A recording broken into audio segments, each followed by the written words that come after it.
All right, let's take a look at materials. Materials in 3ds Max are the surface qualities of objects, um, like the color of an object, for example, but not just the color. It could be how shiny it is, how bumpy it is, how reflective it is, stuff like that. If something, and to make good materials, you have to be somewhat you have to be observant of nature, I guess you could say. Because, like, when you look at an object, you know if it's shiny plastic or if it's shiny metal, right? And what's the difference? Like, how can you tell by looking at it? So, those are some of the kind of things we have to think about as we do this process. So, I'm going to just start out by creating a table and throwing a few objects on it.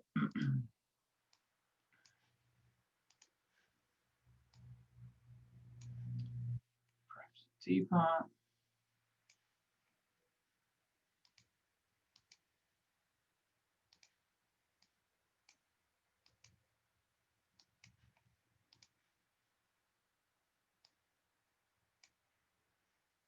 Okay, so there's two material editors, and the one we use is called the compact material editor. But first, different people's programs could be set up differently, and it's possible that you're defaulting to the Arnold renderer. Okay, the scanline renderer, 3ds Max has always and probably will always have the scanline renderer. It's kind of the basic renderer.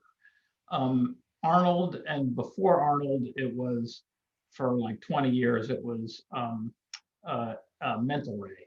Okay, and they're just like they're kind of like sub programs built by other companies that are plugged in part of 3ds Max and how it like analyzes the scene and renders out um, uh, uh, like a photograph kind of a thing. But I feel that Arnold is too complicated for this class. It's like a whole other class in itself. So I'm just sticking to the scanline renderer.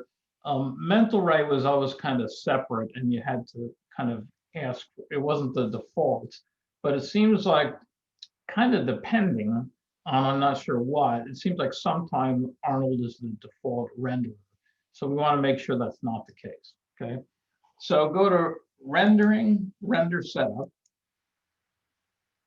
Okay.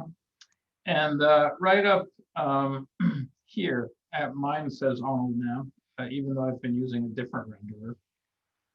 And if you click on that, this one is something I put here. You won't have that, but there's the scanline renderer. Okay, that's the one we want. Scanline renderer right there, and then we can close that. So to get our material editor, it's rendering, material editor, and then we want the compact material editor. Once you have it one time, you can just hit M to close it and M, not the letter M, to open it again. Okay. But if you do that the first time, I think it might, without opening this once, I think it might give you the other material editor. The other one is fine. Also, it's just like it's like a flow chart way of constructing materials. It actually does exactly the same thing. The two material editors are just different ways of thinking of things. And I find this more straightforward, and you can't make as many mistakes with the compact material editor. All right, so we can make as many materials as we want. There's a fair number of places. So each one of these slots is where we concoct the material. Okay. Now this default material on mine, it may not be on yours, but is on mine, is a physical material, which is a material that's specially made for the Arnold renderer. Okay. Most of its qualities should work in the scanline, but I think we should just change these to a regular scanline type material, a standard material it's called. Okay. So we just these are all the parameters of this one material in this one slot, okay, which we can apply to whatever objects we want. So if we just click where it says physical material right there, it'll open the material map browser, okay? And the one we want, it's it should be found in here's materials, okay, scene materials, and then this is letting you pull from this place, okay? So anyway, opening up materials, and scan line is the one we want. If you're still in Arnold, there'll be one for Arnold here also. And there's standard, it says legacy on it, but it's really not really legacy. It's still current. Okay. All right.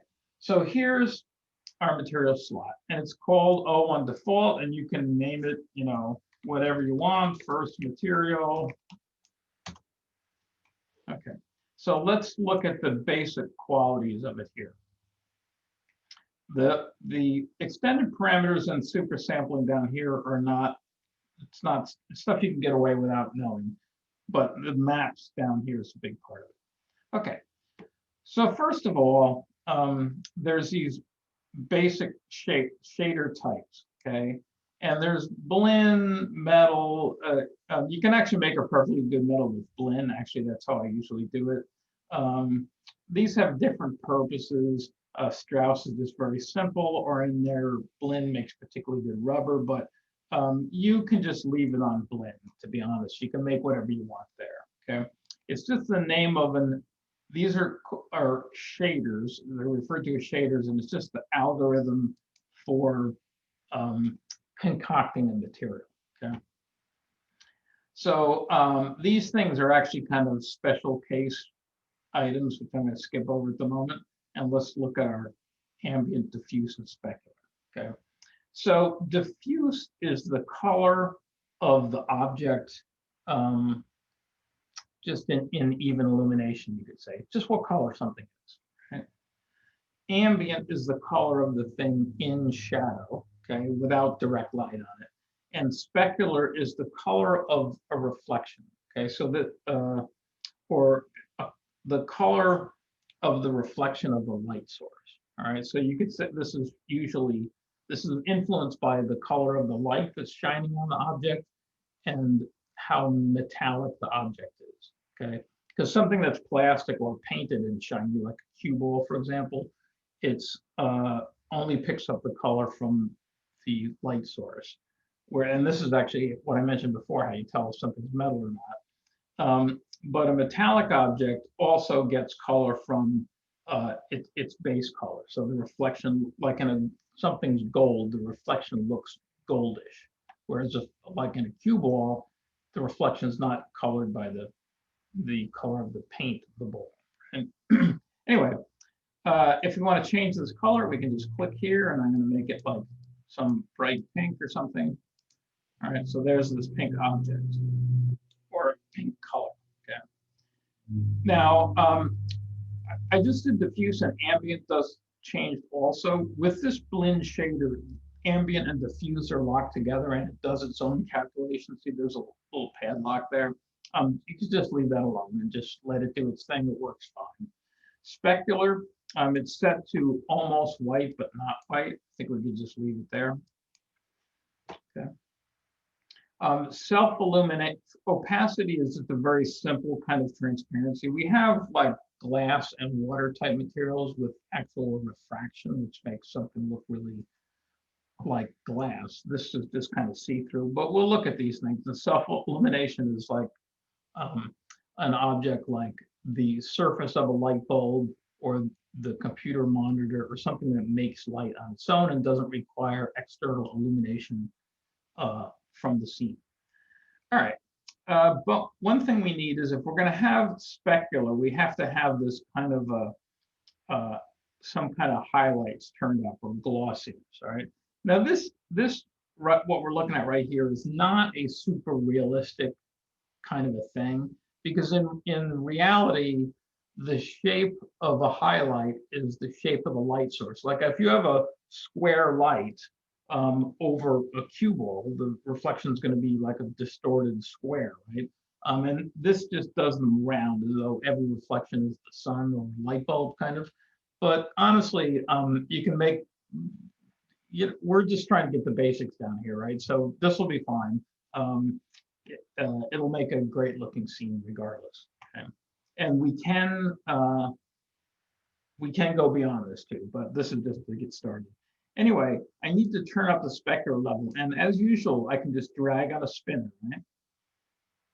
So here's a very shiny but not glossy thing, which looks a little bit weird, maybe like a brushed aluminum or something.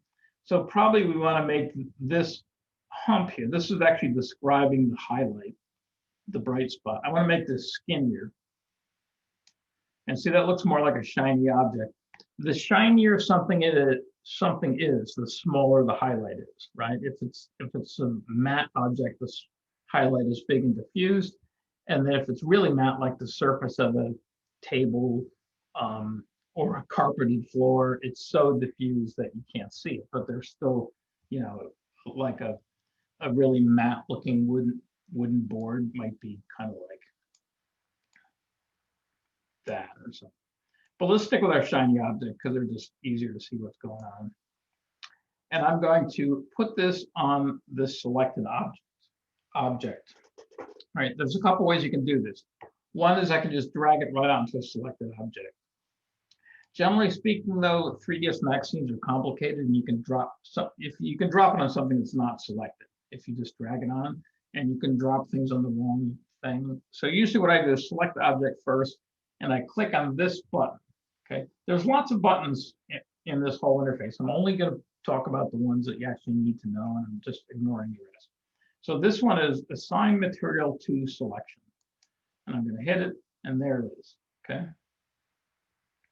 Now you don't really see what the material looks like 100% until you render it, right?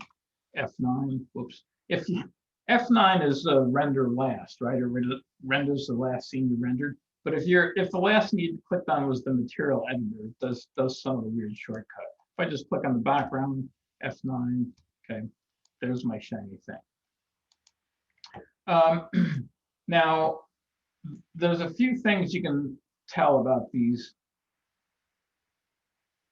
Some information here, right? See these little corners, triangles in the corner there? If they're gray like this, it means that object is used in the scene. Okay, these ones don't have it, they're not used in the scene. All right. If I click on it, they become white and solid. That means they're used in the scene and the object's currently selected. All right. Let's make another one. Okay, so I'm going to do the same thing. I'm going to make it standard material. You might already have standard materials, but I'm not sure. And I'm going to make it a little bit more, not so shiny this time. And I'll make it sort of a gray-blue color. So this color up here, right, this that we've been using, that's not a real material. I mean, that's not a material at all. It's just an arbitrary color that's assigned to objects as they're created. And you can change that, okay? I think I showed you guys that before. You just click on this thing up here, and you can change it to some other color, but don't use this for any color in an actual scene.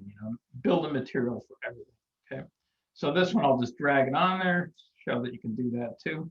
All right, so I'm going to call this one blue, and I'm going to call this one pink. Okay, so they have names. Now, this can get a little bit confusing. If you just make a new material for each thing you're doing, it's no problem. But sometimes you go to a lot of work building material and you want to make a copy of it, but you just want to make something different. I mean, what we're doing now is really simple, but there's actually, particularly when you get into maps and stuff, it's much more complex, okay, than you think. So if I wanted to copy this, I could just drag it down, and now there's two of those, right? But this one, see, you can tell the little triangles. This is the one that's used in the scene, and the copy is not. All right. The thing is that they both have the same name. See, they're both called pink. When I drag it, it doesn't say, oh, this one's called pink 01 or something. They're both pink. And this button here means put material. So let's say I change this thing, and this is now, I'll make it a really dark pink. This here is put material to scene. okay? So that means they both have the same name. So if I put this to the scene, this one is not going to be the pink anymore. This one will be. So I'll do that, and you can see this became darker. And this doesn't have the little triangles anymore, okay? I can put this material scene and it's back to this one. So ideally, I mean, this is cool to do because it lets you, if you want to compare two materials, you don't know which one you want to use yet, you can just let them have the same name, then just put either one to the scene. But most of the time, if you're trying to do this, you should give it a new name, and then you're not putting one or the other to the scene. You can have both in the scene, maybe on different objects. So if I call this one pink darker, all right, now there's no put it to scene anymore because it's not two materials with the same name. All right, but I can apply it to a selection. I'll put it on that guy there. All right, let's just, before we get into maps, this soften thing will soften the highlight a little bit in kind of depending. Most of the time, the specular level and glossiness are the two settings that you need to mess with most.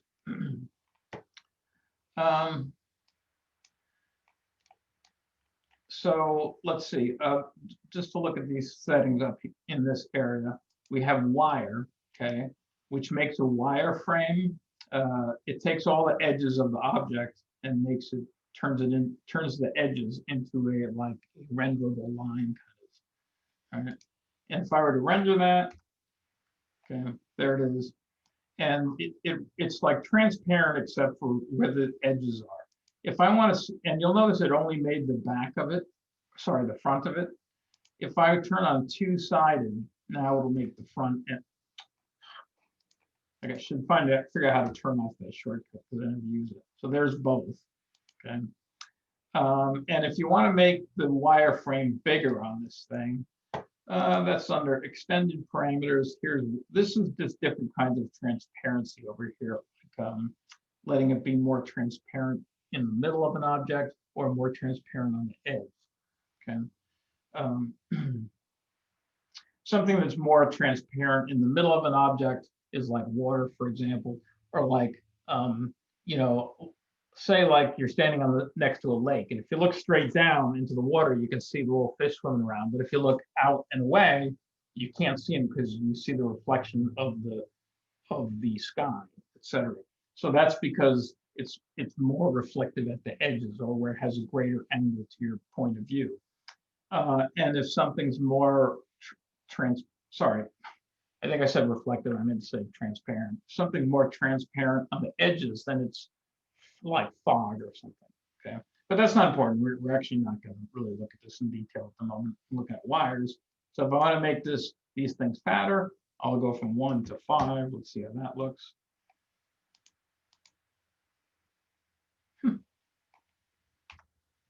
Oh, it worked there. Didn't look very different in the screen. Let's see what 20 looks like. Yeah.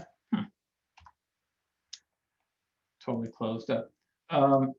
This used to show in the viewport. Okay, whatever. So you can change the size of the wire, and it's in pixels, or you can just use it in default units. Anyway, that's wireframe, and the two-sided can be off or on. And you can also use the two-sided for transparent materials. It only really matters for transparent materials, wire materials, or if you lathe an object where you didn't do that outline thing, so it was a thick material, just like a lathe of a plane. Two-sided will make it so both sides render. Remember, normally only the side with the surface normals renders, and this will force both sides to render. Okay.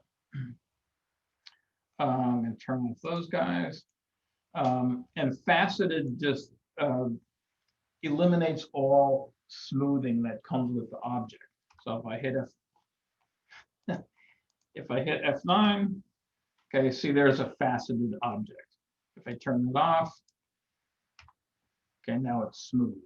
So, and face map only really makes sense once we get into maps. So I'm going to skip over that for the moment. So that's probably really the most basic things about materials. Next thing we'll do is go into maps.